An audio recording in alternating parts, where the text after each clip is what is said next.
गांधी जी को दुनिया महात्मा के रूप में जानती है, लेकिन डॉक्टर अंबेडकर और उनके अनुयायी गांधी जी को महात्मा नहीं मानते। इतना ही नहीं, तमाम अंबेडकरवादियों का तो ये भी आरोप है कि गांधी जी दलित विरोधी थे। तो आज हमने बात की मशहूर समाजशास्त्री प्रोफेसर आनंद कुमार जी से, और उनसे हमने पूछा कि क्या सचमुच में गांधी जी दलित विरोधी थे। गांधी जी अपने निजी जीवन में लगातार एक उभर रहे, उठ रहे मनुष्य के जैसे थे, जिन्होंने पहले बहुत ही एक कट्टरपंथी सनातनी परिवार में अपना लालन पालन होने के कारण कई मान्यताओं को अंगीकार किया था। लेकिन जब वो अपनी ही जाति पंचायत का विरोध करके उसके बहिष्कृत करने के निर्णय के बावजूद विदेश गए। विदेश में जाकर के उन्होंने अन्य धर्मों का परिचय पाया। बौद्ध धर्म के बारे में भी उनको विदेश में ही ज्यादा जानकारी मिली। फिर शाकाहार आंदोलन से जुड़े, ईसाई धर्म के बहुत नजदीक गए। फिर दक्षिण अफ्रीका में 20 वर्ष वो एक मुस्लिम परिवार के सहयोगी सहकारी बन के रहे। दादा अब्दुल्ला का परिवार इस्लाम को समझा, और उनके निकटतम मित्रों में एक यहूदी थे, कालिन बाख। तो गांधी जी का जो जीवन क्रम है वो एक विकसित हो रहे, फैल रहे व्यक्तित्व का जीवन क्रम है। लेकिन उन्होंने डॉक्टर अंबेडकर जी के बारे में तो खास तौर पर ये कहा था कि इनके जीवन में, इनके अपने अनुभव संसार में इतना विश्वासघात हुआ है कि वो अगर वो किसी पर यकीन नहीं करते, किसी सवर्ण पर, इसमें उनका दोष नहीं है। वो हमें चाहे जितना पानी तो लांछित करें, लेकिन हमको ये समझना है कि छुआछूत हमारी धर्म व्यवस्था का बहुत बड़ा रोग है, और अगर छुआछूत रही तो हिंदू धर्म खत्म हो जाएगा, और हिंदू धर्म को अगर बचाना है तो छुआछूत को मिटाना होगा। ये गांधी जी की एक निश्चित मान्यता थी, जो तो उन्होंने पहला क्या गांधी जी ने किया क्या इसके लिए? इसमें गांधी जी ने 3 स्तर पर काम किया। पहले तो निजी जीवन में आप जानते हैं कि भारतीय समाज व्यवस्था में, हिंदू धर्म में निजी आचरण को लेकर के बड़ी निगरानी रहती है। परिवार और जाति, इन दो के दायरे में जिंदगी घूमती है, और इसमें कोई शंकराचार्य या कोई सन्यासी स्वामी का उतना केंद्रीय महत्व नहीं जितना जाति पंचायत का और गांव की सभा का, गांव के समुदाय का। गांधी जी ने अपने निजी जीवन में दक्षिण अफ्रीका में जो छुआछूत उन्होंने महसूस किया एक अश्वेत होने के नाते, उसके समानांतर भारत की जाति व्यवस्था को देखा और भारत की छुआछूत व्यवस्था को देखा। और जैसे उन्होंने अंग्रेजों के साथ और श्वेत लोगों के साथ मित्रता बनाई और उसके बावजूद रंगभेद का भी विरोध करते रहे, वैसे ही उन्होंने सवर्णों के बीच में काम तो लगातार किया, लेकिन दलितों को जोड़ने के लिए प्रयास करते रहे। और इसीलिए जो उन्होंने पहला आश्रम बनाया भारत में लौटने के बाद 1916-17 में कोचरब में, उसकी नियमावली में ये लिखा कि इस आश्रम में रहने वाले लोग किसी भी स्तर पर छुआछूत का आचरण नहीं करेंगे। तो उन्होंने ये दूसरा दायरा बनाया समूह का। और फिर तीसरा उन्होंने 1930-31 के आसपास अस्पृश्यता के विरोध में अपने को समर्पित करते हुए कांग्रेस का काम छोड़ करके हरिजन सेवक संघ का काम उठाया, जो आजीवन करते रहे। तो जिंदगी के आखिरी 14 साल तो वो पूरी तरह से हरिजन सवाल पर, दलित सवाल पर, छुआछूत के सवाल पर लगे रहे, जिसमें उनके ऊपर प्राणघातक हमले हुए। पटना यानी गया और काशी में तो उनकी सभा नहीं हुई, और उनके अपने निकटतम लोगों ने, उनकी बड़ी बहन और पत्नी से लेकर के बहुत ही निकट के सहयोगियों में जाति के बारे में उनकी कोशिशों को लेकर के लगातार एक आलोचना का भाव बना रहा। फिर भी गांधी जी लगातार सीखते रहे, और अंबेडकर जी के सत्संग में आने के बाद तो उन्होंने जाति के विरोध में ही अपने जीवन को समर्पित किया। अंतरजातीय विवाह जिसमें एक पक्ष दलित हो, इसको प्रोत्साहित किया। खुद एक दलित कन्या को गोद लिया, उसको बेटी बनाया, उसका विवाह कराया, और इस काम में उनके साथ जगजीवन राम जी से लेकर के MC राजा तक, यानी बिहार से लेकर के तमिलनाडु तक के दलित साथियों ने उनका सहयोग किया। नहीं, कुछ लोग कहते हैं कि पूना में जो गांधी जी पे हमला हुआ 1934 में, जिसमें भी नाथूराम गोडसे वगैरह थे, वो इसीलिए हुआ था। क्या ये सही है कि वो छुआछूत मिटाने के लिए और ये काम कर रहे थे, क्रांतिकारी एक तरह से उस गांधी जमाने जी में? पर ये सनातन धर्म के अनुयायियों की तरफ से गांधी जी पर यह बराबर आरोप था कि ये हिंदू धर्म को नष्ट करने के लिए अपने को समर्पित किए हुए हैं। और हिंदू धर्म की पूरी बुनियाद में कुछ लोग छुआछूत को मानते थे, और ये छुआछूत ब्राह्मणवाद का परिणाम नहीं था, ये हिंदू धर्म का एक अनिवार्य आचार संहिता का हिस्सा था। मंदिरों में प्रवेश वर्जित था, खान पान में भी प्रवेश वर्जित था, विवाह का तो खैर सवाल ही नहीं था। आज भी अगर आप अंतरजातीय विवाह की घटनाएं सुनते हैं, तो अगर एक पक्ष दलित है तो उसकी हत्या होना कोई बहुत बड़ी दुर्घटना नहीं माना जाता है।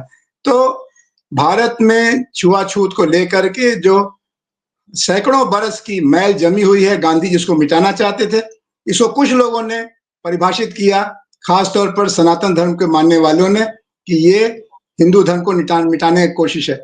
ओशो रजनीश ने तो कहा है कि वो छद्म ईसाई थे। ऐसे नाथूराम गोडसे ने भी गांधी जी की हत्या के पहले 3 बार कोशिश करने की जो सफाई दी थी पहले, वो यही थी कि ये सनातन धर्म को नष्ट कर रहे हैं, हिंदू धर्म को नष्ट कर रहे हैं, हिंदू धर्म के सबसे पवित्र स्थान यानी मंदिरों में दलितों का प्रवेश हिंदू धर्म के लिए खतरे की घंटी है। और ये बात जब वो पूना में अनशन भी कर रहे थे, तब भी कई अखबारों में बयान के तौर पर आई थी। तो ये दृष्टि रही है। हम बाद में आएंगे। एक पहले थोड़ा सा ये बताइए कि जब एक तरफ गांधी जी वर्णाश्रम जो व्यवस्था है उसको कहते थे कि ठीक है, और दूसरी तरफ वो अस्पृश्यता और ये जाति पाति का विरोध कर रहे थे, तो फिर दोनों में क्या सामंजस्य कैसे बिठाएंगे? गांधी जी की एक दोहरी रणनीति थी। निजी जीवन में वो मानते थे कि सभी मनुष्य ईश्वर की संतान है और ईश्वर किसी से भेदभाव नहीं करता, इसलिए वो सर्वधर्म समभाव की बात करते थे, और इसको उन्होंने एकादश व्रत में जगह दिया था। दूसरा, उन्होंने ये कहा कि ये छुआछूत का कारण अपवित्र काम करना है, जैसे मैला साफ करना। ये तो बहुत ही नासमझी का आचरण है। अगर हम मैला पैदा करते हैं तो मैला हम नहीं साफ करेंगे तो कौन करेगा? माँ अपने बच्चे का मैला साफ करती है, उसको हम अछूत नहीं मानते, लेकिन हम अपने शौचालय के लिए किसी एक खास जाति विशेष को हमने इसको बंधित कर रखा है।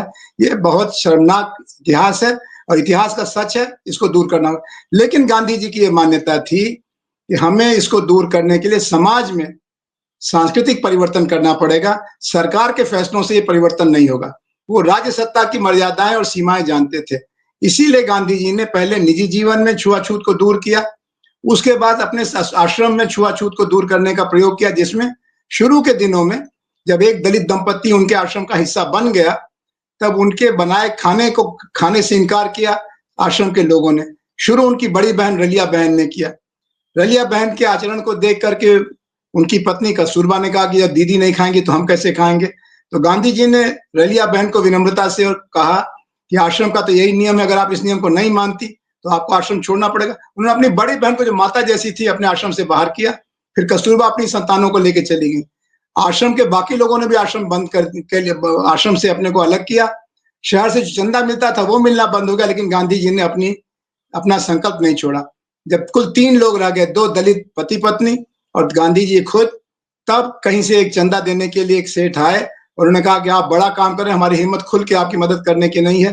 तो गांधी जी इसको पहले आचरण में उतार के तब समाज को बताते थे, और इसीलिए गांधी जी 15 बरस लगा, 1917 से लेकर के 1932 तक गांधी जी लगातार इस गांठ को खोलने में लगे रहे कि कैसे करें। और इसमें मंदिर प्रवेश को लेकर के उनके और अंबेडकर साहब बारे में सहमति भी थी। जो एक गुरुवायूर का मंदिर था दक्षिण भारत का, उस मंदिर को खुलवाने के लिए आंदोलन करने की जरूरत पड़ रही थी, लेकिन गांधी जी ने कहा कि नहीं, पहले कोशिश करो कि मंदिर की प्रबंधन समिति से संवाद करो। तो गांधी जी संवाद के जरिए इसका समाधान चाहते थे। इसमें बहुत से लोगों को ये गलतफहमी, गांधी जी एक तरह से कंसेंसस बना के चलना चाहते थे जिसमें सवर्ण समाज उसको, उस सुधार को माने, मतलब आपका ये कहना चाहते हैं? देखिए, गांधी जी के सामने संत परंपरा का उदाहरण था, और उन्होंने ये बात ब्रिटिश प्राइम मिनिस्टर को भी लिखी थी कि आप जो करने जा रहे हैं, दलितों का अलग एक चुनाव क्षेत्र, दलितों को एक अलग वोट का अधिकार, उनकी सीट का आरक्षण, ये हमारे संतों की कई शताब्दियों की सुधार की चेष्टा का उल्लंघन होगा। आप इसको समाज के स्तर पर सुलझने दीजिए। और इसीलिए गांधी जी बजाय इसको एक नियम बनाने की कि जो कांग्रेस का सदस्य बनेगा, वो खादी का नियम तो बनाया उन्होंने, लेकिन छुआछूत को नहीं माना। उन्होंने कहा कि देखिए, सहभोज सहविवाह ये मान्यताओं की चीज है, इसमें हम कोई सामूहिक निर्देश नहीं जारी कर सकते, लेकिन मैं चाहूंगा कि आप इसको दूर करें। तो गांधी जी शुरू में वर्ण व्यवस्था को मानते थे, जाति व्यवस्था पर नहीं। वर्ण और जाति में फर्क है। समाजशास्त्र के विद्यार्थी के नाते मैं अपने श्रोताओं को भी याद दिलाना चाहूंगा कि वर्णाश्रम व्यवस्था एक प्राचीन व्यवस्था थी, जिसके बारे में गांधी जी का यह मानना था कि इसका सैद्धांतिक आधार उचित था, लेकिन उन्होंने ये भी कहा कि ये दूषित हो चुकी है। आज की जाति व्यवस्था को वर्ण व्यवस्था का परिणाम मानना गलत होगा। और आज की जाति व्यवस्था में हिंदू धर्म का कोई भविष्य नहीं, क्योंकि उन्होंने विश्व को देखा था। दक्षिण अफ्रीका, इंग्लैंड, दक्षिण एशिया, यहाँ पर जो जीवन था उसमें उन्होंने देखा था कि राज सत्ता की बजाय धर्म सत्ता चलती है और धर्म में सुधार हो सकता है। इंग्लैंड में ईसाई धर्म के दो धाराएं थी, कैथोलिक और प्रोटेस्टेंट। एक तीसरी धारा चर्च ऑफ इंग्लैंड की थी, यानी ईसाई धर्म के अंदर कई विविधता थी। मुसलमानों में उन्होंने विविधता देखी थी और इसमें सुधार की कोई गुंजाइश होगी, ऐसा उनका भरोसा था। और इसीलिए वो वैष्णव जन तो तेने कहे पीर पराई जानी जी जैसे गीतों को उन्होंने अपना आधार बनाया। कबीर का प्रभाव उनके ऊपर उनकी माँ के जरिए था। और महामती प्राणनाथ जो हिंदू और मुस्लिम धर्म को एक जोड़ने की कोशिश कर रहे थे, उनका एक अच्छा संप्रदाय था। उनकी माँ खुद महामती प्राणनाथ की अनुयायी थी, तो माँ के जरिए ये भी उनके ऊपर असर पड़ा था कि भारतीय संस्कृति में ही धर्मों के आधार पर बंटवारा नहीं, धर्मों के आधार पर सद्भाव और मिलन का एक इतिहास रहा है। तो गांधी जी का शुरू में ये मानना था, लेकिन जब अंबेडकर जी ने उनको बताया, उसके बाद वो खुद यात्रा पर निकले, पुरी से लेकर के गया होते हुए काशी तक आए। उसके बाद वो पूरी तरह से उनके मन में ये बात बैठ गई कि बिना जाति व्यवस्था का खुला विरोध किए, बिना अंतरजातीय विवाह को सहारा दिए, बिना दलितों को विशेष महत्व दिए, हम इसका मुकाबला नहीं कर सकते। तब उन्होंने कई तरीके से जगजीवन राम से लेकर के एमसी राजा तक कई सहयोगी तलाशे, हरिजन सेवक संघ बनाया और हरिजन सेवक संघ को उन्होंने दलितों के नेताओं से अलग रखा। उनका ये हिंदुओं में जो सवर्ण हिंदू हैं उनके प्रायश्चित का यंत्र है, प्रायश्चित करना बहुत जरूरी है, तब जाकर के परस्पर विश्वास होगा। तो गांधी जी एक तरफ छुआछूत के कारण जो खाइयां खुद गई थी उसको पहचानते थे, और उसका एक रूप उन्होंने खुद रंग भेद का देखा था। दूसरी तरफ उसके बदलाव के लिए निजी आचरण, फिर सामूहिक प्रयोग और तब राष्ट्रीय अभियान, एक 3 सीढ़ियों वाला एक क्रम बना रहे थे। गांधी जी पे जो सबसे बड़ा आरोप है अंबेडकर वादियों का, या जो लोग कहते हैं कि भाई जो जिसको बाद में पूना पैक्ट हुआ अंबेडकर और गांधी जी के बीच में, जब गांधी जी, आपने जिक्र किया कि वो आमरण अनशन पे बैठ गए थे, तो जब ब्रिटिश गवर्नमेंट ने या प्राइम मिनिस्टर ने दलित समुदाय के लिए अलग निर्वाचन क्षेत्र का जो प्रस्ताव किया था, तो गांधी जी को उसको विरोध करने के मतलब ऐसी क्या जरूरत पड़ी? बाद में तो रिजर्वेशन दिया ही गया, मतलब संविधान में। तो क्या वजह थी जो गांधी जी ने गांधी विरोध जी किया? ने जो प्रस्ताव रखा वो था समावेशी समाधान का, और इस प्रस्ताव के गांधी जी से लगातार संपर्क में रहे अन्य दलित नेताओं का भी समर्थन था, सवर्णों का भी समर्थन था, महामना मदन मोहन मालवीय, रविन्द्रनाथ टैगोर का भी समर्थन था। गांधी जी के ऐतराज का आधार यह था कि आप मुसलमानों के लिए अलग आरक्षण करें, इसमें कोई दिक्कत नहीं, क्योंकि वो धर्म के आधार पर एक अलग समुदाय है। सिखों के लिए अलग समुदाय है, धर्म के आधार पर उनको बनाने की कोई समस्या नहीं। लेकिन हिंदुओं के बीच में लगभग 20% लोगों को छुआछूत के आधार पर, दलित होने के आधार पर अलग करना, एक हमेशा के लिए उनको स्थायी तौर पर दलित घोषित करना। क्या छुआछूत एक स्थायी व्यवस्था रहेगी? ये उनका सवाल था। नहीं, ये नहीं रहेगी, इसको बदला जाएगा, और कई जगह पर बदला जा चुका है। भारत के कई हिस्सों में हिंदू तो थे लेकिन छुआछूत बहुत कमजोर, जैसे आसाम और बंगाल में छुआछूत उतनी सख्त नहीं थी जितना दक्षिण भारत में और उत्तर भारत में। तो गांधी जी का यह कहना था कि हमको इसकी उपेक्षा नहीं करनी, इसका मुकाबला करना, इसको खत्म करना है। अगर छुआछूत नहीं खत्म हुआ तो हिंदू धर्म खत्म हो जाएगा। अगर आजादी के लिए हमको छुआछूत की उपेक्षा करनी, तो मैं ऐसी आजादी को कभी कबूल नहीं करूंगा। लेकिन गांधी जी का यह प्रयास था कि दलितों को हमेशा के लिए एक अलग दायरे में न बांध दिया जाए। यही बात गांधी एमसी राजा ने भी कही। नहीं, तो गांधी जी ने जो ब्रिटिश गवर्नमेंट के प्रस्ताव का विरोध इसलिए किया क्या कि हिंदू जो समुदाय है वो एकजुट रहे, मतलब हिंदू समुदाय या हिंदू धर्म, मतलब उनके लिए ये धर्म कोई एकजुटता का विषय ज्यादा था। और बाद में इसीलिए उन्होंने डॉक्टर अंबेडकर को साथ जो समझौता वो उसमें उससे ज्यादा सीटें दी जितना ब्रिटिश गवर्नमेंट ने प्रस्तावित किया था। और मतलब अंबेडकर ने समझौता किया तो गांधी जी इसको धर्म, हिंदू धर्म को एकजुट रखने के लिए मतलब उनकी जिद थी कि भाई आमरण आपने अनशन बिल्कुल करो। सही बात कही। गांधी जी ने खाली इसका अनुमान नहीं लगा, उन्होंने चिट्ठी जो लिखी ब्रिटिश प्रधानमंत्री को, उसमें उन्होंने लगा कि आपका ये प्रस्ताव हिंदू धर्म को स्थायी तौर पर विखंडित करने का प्रयास है। उन्होंने हिंदू एकता में आस्था रखी और उनकी आस्था का भरोसा सही निकला। और उन्होंने, अंग्रेजों ने तो 71 सीटें दी थी, उन्होंने 148 सीटें दी। और बाबा साहब अम्बेडकर ने खुद कहा समझौता होने के बाद, ये समझौता गांधी अम्बेडकर समझौता नहीं था, इस समझौते पर 21 लोगों का दस्तखत था, 23 लोगों का, और उसमें से एक नाम मोहनदास करमचंद गांधी का नहीं था। देवदास गांधी थे, मदन मोहन मालवीय थे, लेकिन गांधी नहीं थे। और उधर बाबा साहब अम्बेडकर का नाम था, दस्तखत था। इसका मतलब यह था कि यह समझौता सवर्ण हिंदुओं के प्रतिनिधियों और दलित नेताओं के बीच हुआ था, जिसके गांधी जी आधार बने। गांधी जी का प्रयास यह था कि दलितों को अधिक से अधिक अवसर मिले नेतृत्व निर्माण में और शिक्षा में और रोजगार में, लेकिन उनका अलग से वोट हो, अलग से चुनाव क्षेत्र हो, तो दलित पूरे हिंदुस्तान के गांव-गांव में फैले हुए हैं, उनको बहुत संकट का सामना करना पड़ेगा। सवर्णों का जो साझा एक षड्यंत्र था, जिसके कारण वो छुआछूत के शिकार थे, वो और मजबूत हो जाएगा। तो जो दूरी थी वो घटेगी नहीं, दूरी बढ़ेगी।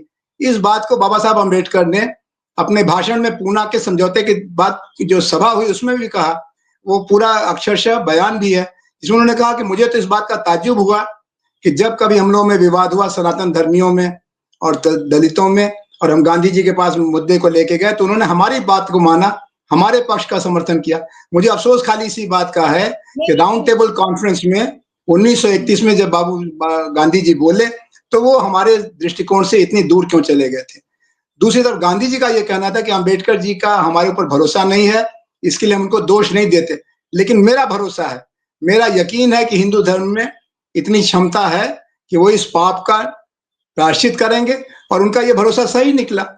उन्होंने दलितों के वोट का विरोध नहीं किया, उनको वोट मिले, उनकी सीट का विरोध नहीं किया, उनको डबल सीट मिले। उन्होंने इस बात का विरोध किया कि जैसे मुस्लिम सीट अलग होगी, वैसे दलित सीट नहीं होनी चाहिए, इससे हिंदू धर्म हमेशा के लिए खंडित हो जाएगा। तो उन्होंने हिंदू धर्म की एकता के लिए, जी जी, हाँ, हिंदू धर्म की एकता के लिए ये ब्रिटिश हुकूमत की जो एक तरह से आप कह सकते हैं कि एक साजिश थी कि विभाजित हो जाए भारत, जो है वो मुसलमान अलग हो जाए, सिख अलग है ही, और अगर दलित समुदाय 20% अलग हो जाता है मेन स्ट्रीम इससे, तो उनको सुविधा होगी, जो बांटो और राज करो की नीति थी, जिसका गांधी जी ने त्रिपाठी जी, इसमें एक बात और थी, उसमें एक बात और थी कि 1/3 भारत राजाओं महाराजाओं की निगरानी में था।